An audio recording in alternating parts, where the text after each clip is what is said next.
Хайырлы иртә, Татарстан дәүләт телевидениесенең яңалыклар чыгарылышын башлыйбыз. Студияда Гөлназ Ибрахимова безнең бүгенге чыгарылышта. Ватан пәрвәрлек нәрсәдән башлана. Бүген Татарстан флагы көне. Шул уңайдан Республика халкын дәүләт советы рәисе Фәрит Мөхәммәтшин котлады. Бердәмлектә көч татар эшмәкәрләренең хезмәттәшлеге ныгый. Казанда Татарстанның эшлекле хезмәттәшләре дигән форум узды. Исеме халык күңелендә. Күренекле дип Гадел Кутуйның тууына 120 ел тулу уңаеннан истәлек токтасы ачылды.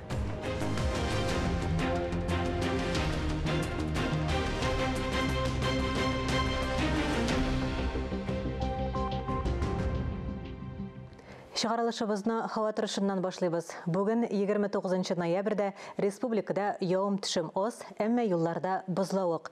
Көндез 4-9 градус салкын. Иртәгә 30 ноябрьдә Татарстанга югары атмосфера басымы кыры тәэсир итә. Төнлә 16 градуска кадәр салкын, көндез 4-9 градус була. Бүген 29 ноябрь Татарстан Республикасы флагы көне. Татарстан өчен дә, дөньяның барлык татарлары өчен дә әлеге көн истәлекле тарихи мизгел. Шул уңайдан республика халкын Татарстан Республикасы дәүләт советы рәисе Фәрит Мөхәммәтшин котлады. Моннан 32 ел элек 1991 елның 29 ноябрендә Татарстан Югары Советы республиканың яңа дәүләт символы буларак яшел, ак һәм кызыл төсле әләмне раслады. Бүген республикадагы һәр әһәмиятле вакыйга, халыкара очрашулар, яисә рәсми сөйләшүләр, спорт, иҗтимагый чаралар берсе дә Татарстан флагыннан башка үтми. Кадерле ватандашлар, шушы бәйрәм көнендә без зур бурычларны хәл итүдә үзебезнең катнашуыбызны тагын да ныграк тоябыз.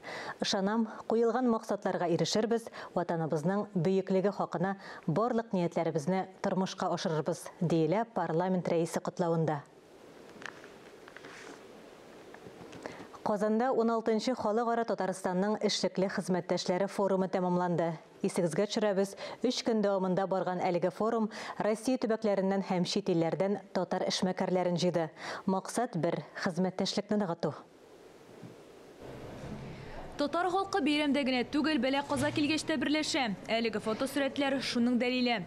Быел яз Курган өлкәсе Йолдыз авылында хакимлек иткән янгын татар авылының яртысын кара күмергә әйләндерә. Фаҗиганың беренче көненнән үк Татарстан рәисе Рөстәм Миңнеханов бөтен дөнья татар конгрессының милли шура рәисенә Йолдыз авылын тулысынча төзекләндерергә йөкләмә бирә.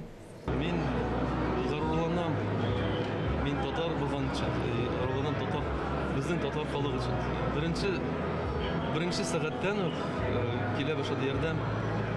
Без бик зур рәхмәтле без татар халкына. Татар дөньясыннан килгән ярдәм белән бүгенге көндә 100 йорт сафка бастырылган. Нижегорск эшмәкәрләре Нижегорскида образцовый показательный бер өй салып бирдек. Алар безгә әгәләр өчен якты зур йорт салып бирделәр. Безнең бөтен әһәледән бик зур рәхмәт мәгълүм килә. Форумга килгән һәр эшмәкәрнең башкаларга күрсәтерлек эше тәҗрибәсе бар. Biz инде bir 10 еллап йөрибез шушы форумга. Бик күп дуслар, бик күп файдалы очрашулар булды. Дәвам итәргә инде, дәвам итәргә, файдаланырга ул сәбәпле. Милләттәшләребез, без әлбәттә сездән белән горурланабыз. Biz sizdən, kubagızdan Kuba'yı öğreniriz. Şol uçakta özümüzde Tataristan'da işlenen işlerinde күрсәтергә тырышабыз. Эшмәкәрләр белән аралашуның бу формасы бик кирәк. Кайда гына яшәсәк тә, эшләсәк тә без туган илгә кирәк. Татарларның кыйбласы Казан булуын онытмагыз, диде Рөстәм Миңнеханов. Миләүшә Гальфанова, Ойзилә Батырханова, Владимир Юрков, Татарстан яңалыклары. Чыгарылышыбызны кайгылы хәбәр белән дәвам итәбез. Россиянең атказанган Татарстанның халык артисты Габдулла Тукай исемендәге дәүләт премиясе лауреаты, милли сәхнәбезнең якты йолдызларыннан берсе Наилә Гәрәева мәңгелеккә китеп барды. Аңа 83 яшь иде. Легендар артист белән хушлашу бүген 29 ноябрьдә иртәнге 10 сәгатьтә Мәрҗани мәчете каршында була. Халкыбызның яраткан легендар артисты Наиля Гәрәева бөтен тормышын театрга багышлаган күренекле, талантлы шәхес. Татар театрына 60 елдан артык фидакарь хезмәт иткән сирәк артистларның берсе иде. Ул 1940 елның 18 ноябрендә Казан шәһәрендә туа. 1961 елда Качалов исемендәге Зур драма театры каршындагы студияны тәмамлый һәм Татар академия театрында эшли башлый.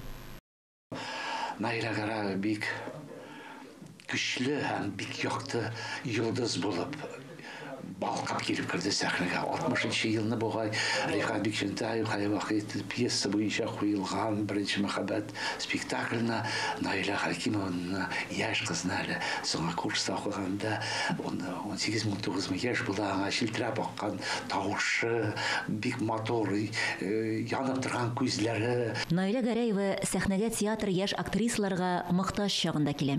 Беренче тапкыр 1960 елда Хәй Вахитның беренче мәхәббәт спектаклендагы яшьлек дәрте белән иҗат иткән 18 яшьлек Рәхилә роле белән ул шундук театр йолдызына әверелә. 1966 елда куелган Шыңгыз Айтматовның Гүзәлем әсәр спектакле театр тормышында икенче бер олы вакыйга булып яңгырый. Спектакльнең төп героинясы Әсәл ролендә Наиля Гәрәеваның таланты, бөтен гүзәллеге, нәфислеге, шигъри матурлыгы белән ачыла. Әлеге образ өчен актриса 1967 елда Татарстанның Габдулла Тукай исемендәге Дәүләт премиясына лаек була. Мин әле әниемдә булдым. Беләм. Беләсең? Әйе. Аның иҗат репертуарында татар, рус, чит ил авторлары әсәрләрендә уйналган 100дән артык образ бар. Үзенең кабатланмас тавышы, таланты белән Наиля Гәрәева халкыбызның мәхәббәтен яулый. Менә әкренләп театрыбызның легендалары китеп бара. Наиля апайның 60 елдан артык гомерен шушы театрга, сәнгатькә багышланган. Бер театрда эшләгән. Ул инде студент вакытта эшли башлаган. Иң беренче чиратта үтә дә таләпчән дип әйтер идем. Үзенә карата да, яшьләргә карата да, чөнки ул соңгы көннәренә кадәр уйнады. Менә соңгы спектакльләрнең берсе Исән Мулым иде, кече залда барган. Ул аны китәргә кала, хәтта бер айда вакыт калмыйча уйнаган иде әле. Озак көннәренә хәтлек уйнады дип әйтергә була.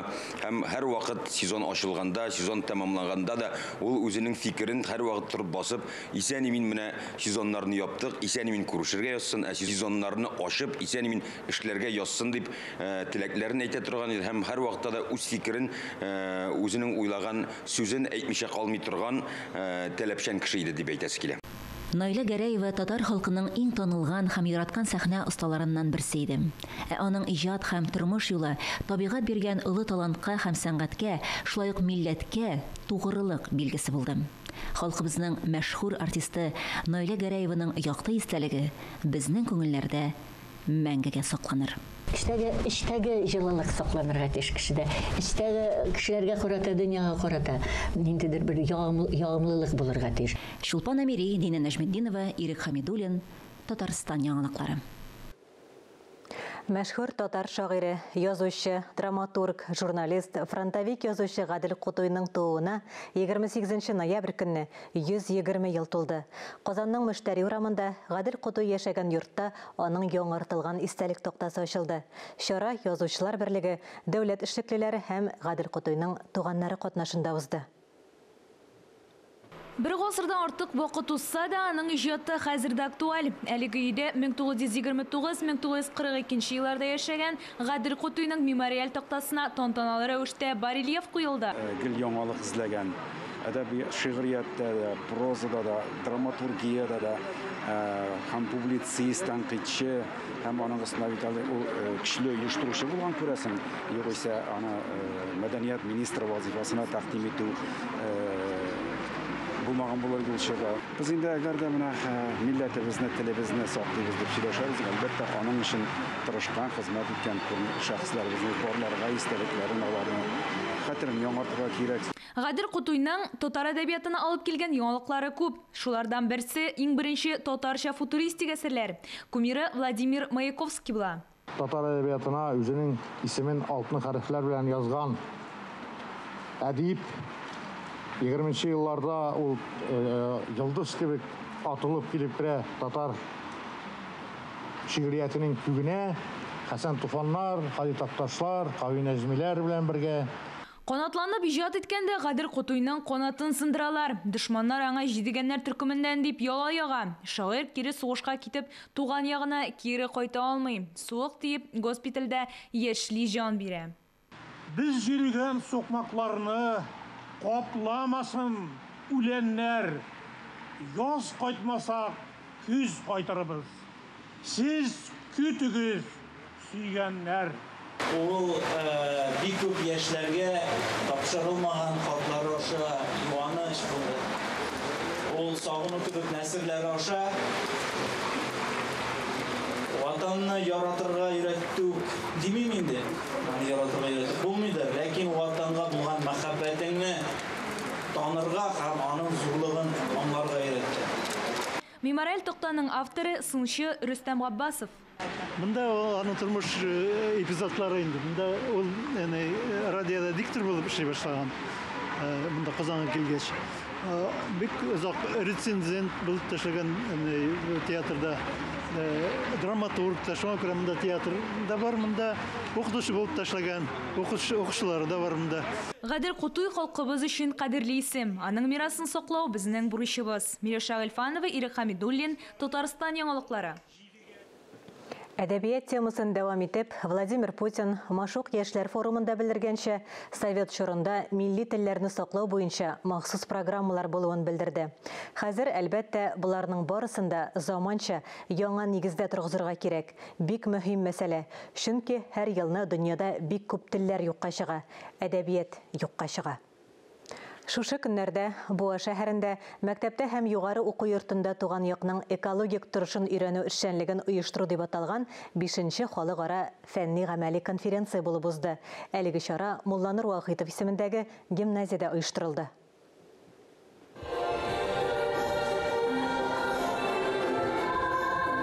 Конференцияны Буа муниципаль районы башкарма комитеты җитәкчесе Ленар Шакирҗанов ачып җибәрде һәм катнашучыларга сәламләү сүзен җиткерде. 2015 елда беренче тапкыр үткәрелде республика күләмендәге минем кеше ватаным һәм мәктәпләрдә һәм югары уку йортларында табигатьне өйрәнү юнәлешендәге конференциябыз. 2023 елда безнең инде форматыбыз тагы өсте халыкара конференция дәрәҗәсенә җитте. Менә баскычлап менә шушындый зур күләмле һәм масштаблы конференцияны үткәрдек. Конференцияда катнашу өчен 275тән артык гариза теркәлгән. Катнашучылар арасында Кыргызстан, Казакстан, Россиянең 12 субъектыннан, Татарстанның барлык районнарыннан диярлек мәктәпкәчә белем бирү учрежденияләрендә тәрбияләнүчеләр, мәктәп укучылары,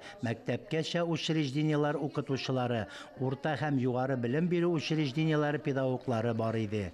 Конференция эше берничә секциягә бүленеп дәвам итте. Әлеге конференция максаты булып, тирә-ягына сакчы карашта булган игътибарлы шәхесләр үз җиренең, үз иленең патриотларын тәрбияләүгә игътибар бирелә. Укучыларыбыз җирле тарихта аның экологиясына бәйле сорауларга аңлы фикер йөртеп, бу мәсьәләләргә карата җирле галимнәребезнең хезмәтләрен өйрәнеп, үзләренең кичкенә ачышларын ясый икән, димәк, безнең киләчәгебез һичшиксез өметле. Бүгенге конференциябез һәммәбез өчен дә фикер алышу, педагогик тәҗрибә белән уртаклашу мәйданы булсын иде. Ул көнне конференция өчен гимназиядә махсус музей да ачылды. Гимназия музейы бүгенге конференция кысаларында ачылып китте. Ул гимназияның тарихына багышлана.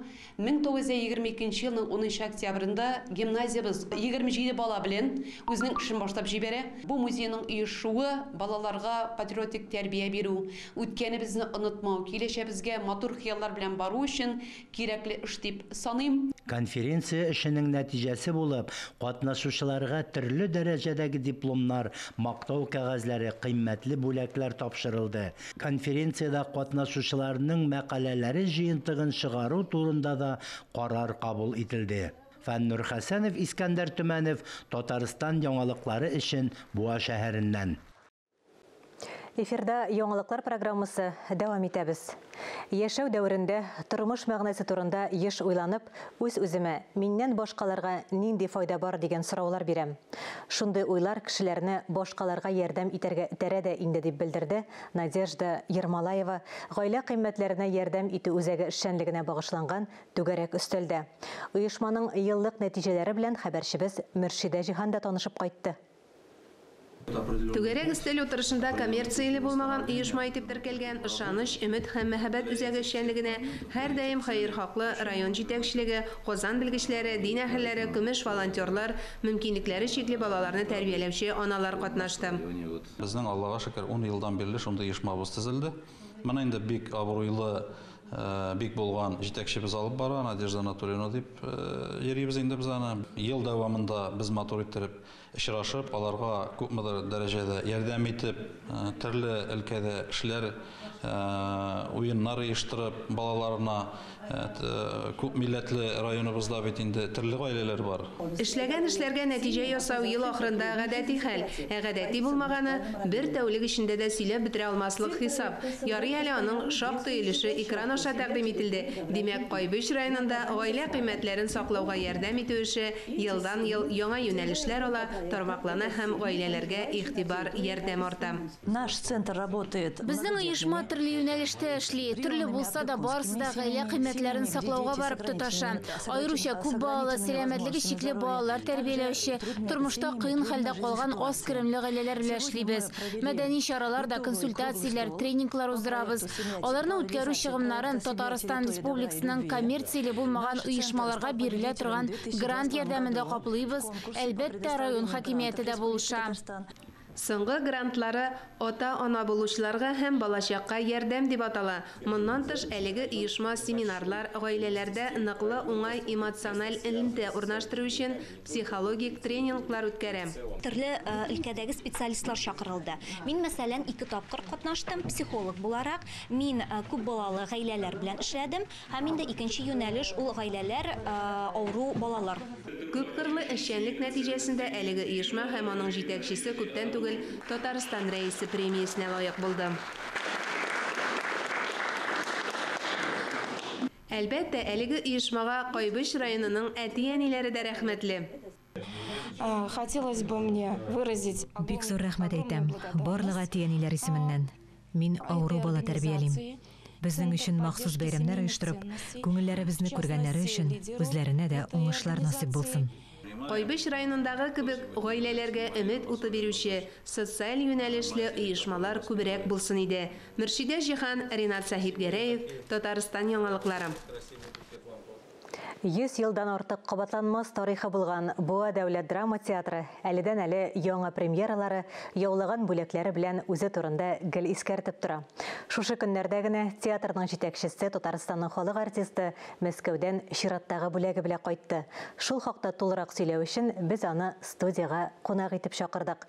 Актуаль әңгәмә сәхифәсен журналист Миңназыйм Сәфәров алып бара. Хәерле көн, Раил әфәнде. Хәерле көннәр. Білуімше, Мәскәүден қайтып келесіз. Қайтышлығына ел оңайынан ғана кірдігіз бізге, еме? Неде оңышлар білен қайтасыз Мәскәүден? Мәскәүдә бір атнайлық шығыш жасаған дәрвиш білен 3-ші тапқыр енді. Зор фестиваль, 21-ші фестиваль. Бұл Золотой Витязь деп атала.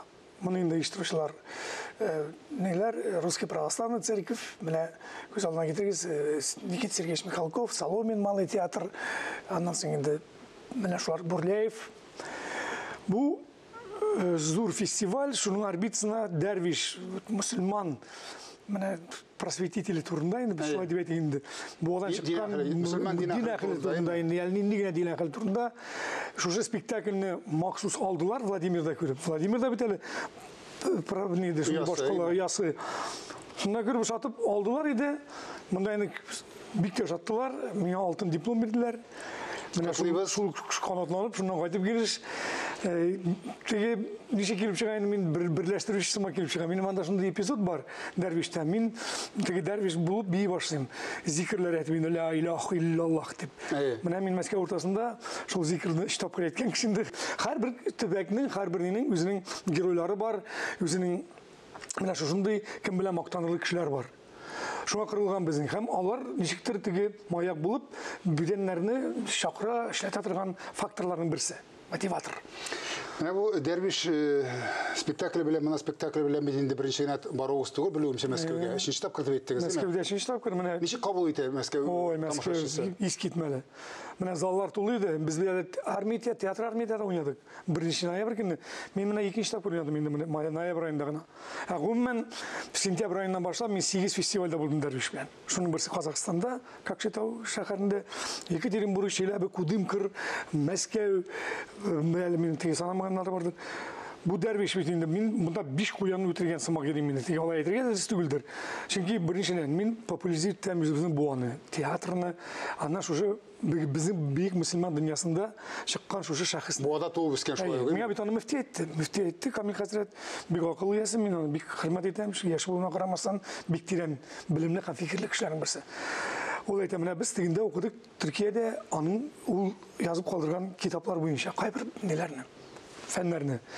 Бүген аның биографиясына башланган 5 китап чыккан Төркиядә. Әлмән казанатларының 11нче санында язып чыкканнар, тагы берсен тәрҗемә иткәннәр.